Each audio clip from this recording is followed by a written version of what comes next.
the thing is that Hollywood has always used technology to bring the impossible to life, but AI feels a little different. It's not just better effects, it's the ability to recreate actors even after they're gone, and of course, create scripts and things like that from nothing. So the question really is, are we preserving legacy or are we crossing a line? And that's sort of one of the things that people are thinking about now.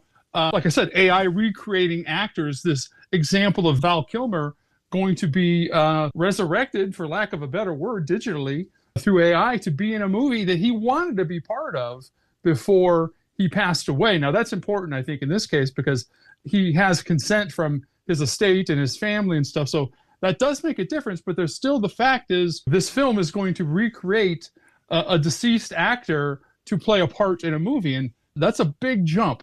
There are also some exciting possibilities, though. There's preserving performances after death. There's something powerful about the idea that a great performance doesn't have to end, or a great performer doesn't have to end. We can revisit or extend that actor's legacy in a meaningful way.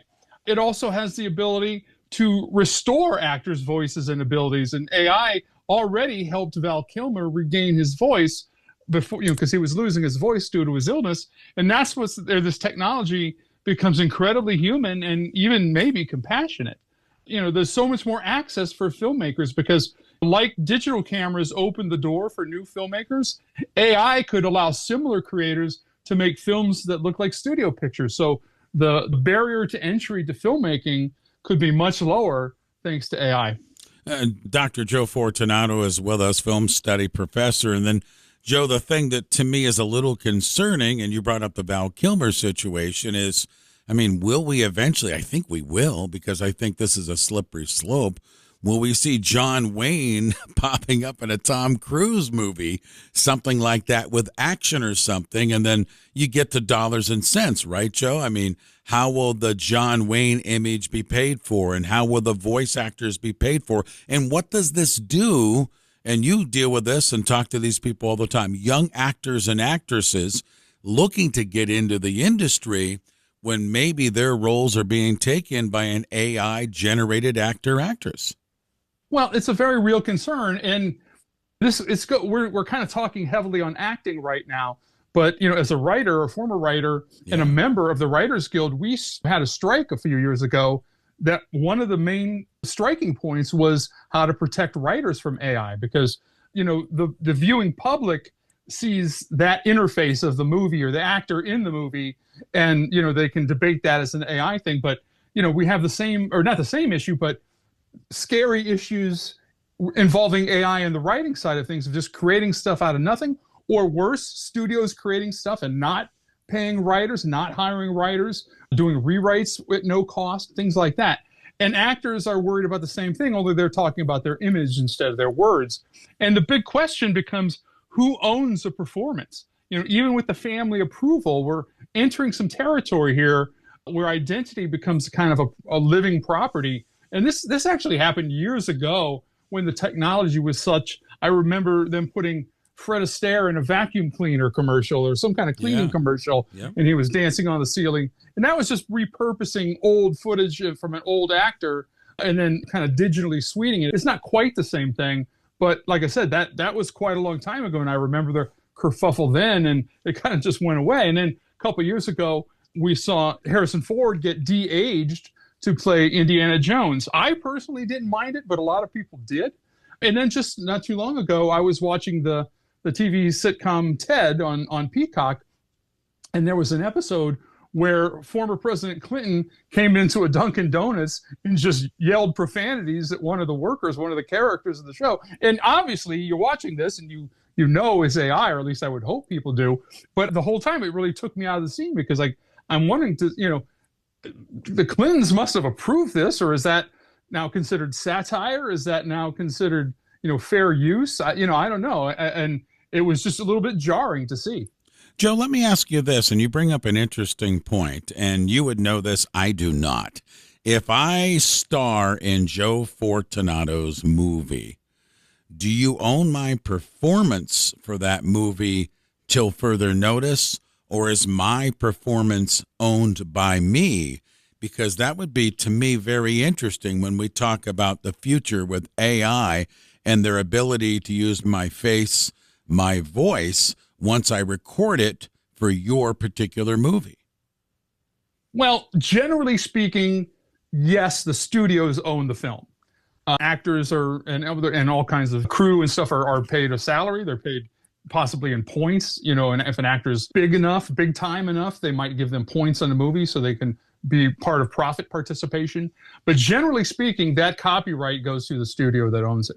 Now, the flip side of this argument is this allows for more and more low budget and independent filmmakers who might, want to own their movie. And then if they make a deal with a distributor, that's something that could be negotiated. But still, you're drilling it down to the actor themselves. And to answer your question directly, more often than less, performance is owned by the studio that made the film. Okay, so that's interesting. So the studio owns the performance. I remember a couple years ago. Once it's made, I want to make sure that's, I should differentiate between creating new stuff from that performance.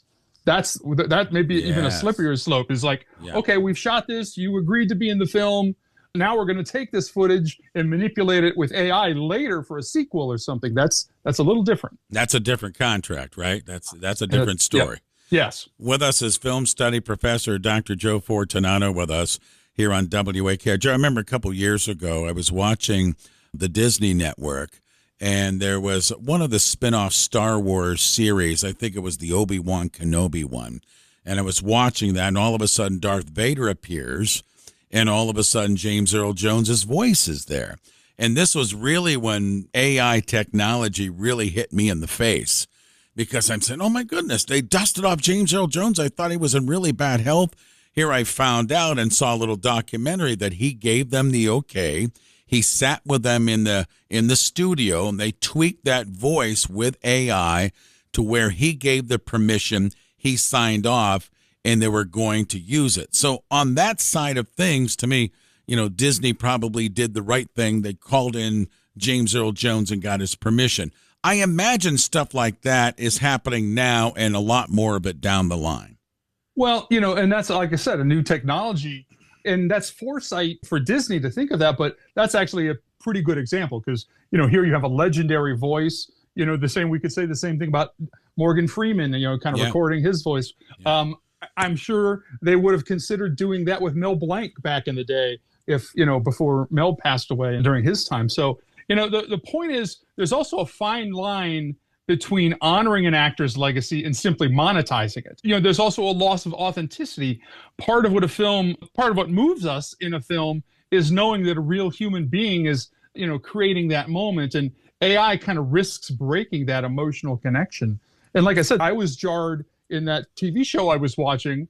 The scene was still funny and I enjoyed it for what it was, but it took me off at a bunch of different, legal questions, although it's maybe more the way my brain works than someone else's. And Joe, you kind of touched on it a little bit. The way I wanted to wrap this up this morning as well was there was a strike a couple of years ago, and this was the center of it. Are we heading for another collision when we talk about the movie industry or television, quote, entertainment industry, AI, writers, screen actors, this type of thing? As this thing continues to spin and grow, are we looking at a huge collision? It might be more increments over time rather than one huge collision. Obviously, the guilds and unions are going to want to protect their members, and that's going to happen every time they negotiate a new deal with the studios.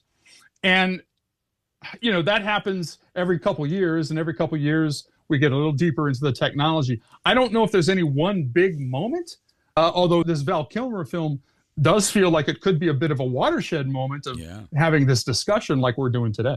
All right, Joe, great information, my friend. Thanks for digging into it and coming up with some answers for me. Appreciate the work with the show, and you and I will get together in a little bit less than 24 hours, and we'll go to film school. I look forward to it. See you then. All right, Joe. He's the best. Dr. Joe Fortunato, film study professor, joining us this morning. We'll have Film School with Joe tomorrow morning, 8:15, here on 93.5, 1590 WAKR.